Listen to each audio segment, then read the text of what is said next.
Ah, there you are. Good morning. Good morning. I hope this finds you safe and well. It's quite dark outside, but we are very close to the turn of the year, aren't we? So hardly surprising.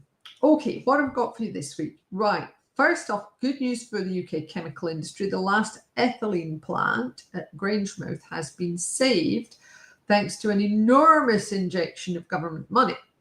How long this will last for, who knows, but it is really important and it's good news. I've been quite worried about Grangemouth's future. So yeah, that's fine. Interesting business model to rely on the government to bail you out, though, isn't it, Ineos? Yeah, right.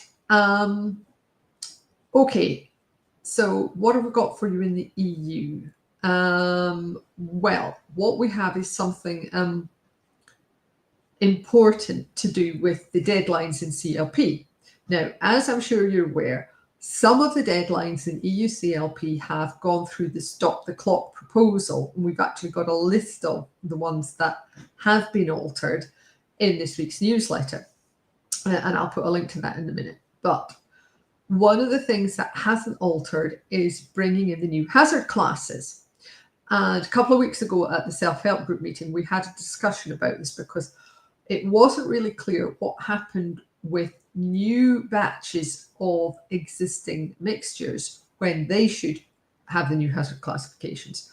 And luckily, it has now been confirmed on the ECHA website that it is this coming year when these all start. And it's the 1st of May 2026. And I'm going to put the link to the ECHA website just now.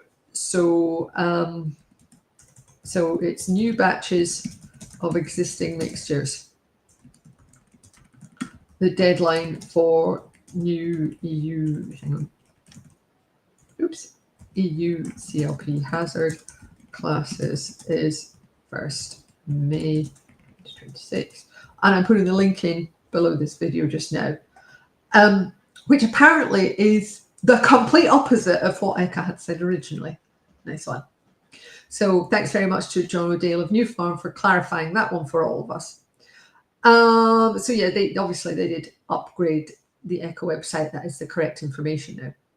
So it just shows we're dealing with all of this information all at once, and there aren't that many of us, and no wonder my hair is this color. So that's kind of the work thing. I did promise you a link to the newsletter because there's a whole pile of information in there as usual, which I just can't cram into a little video like this. And that's the link there. It's got obviously more on the deadlines. It's got a whole load of other information. Oh, including EUDR deadlines are being extended, although it's not been published in the official journal yet. Yep, all sorts of stuff.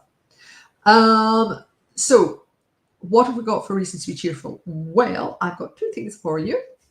The first one is Mitchell and Webb cricket, because we're in a bit of a Mitchell and Webb season at the moment.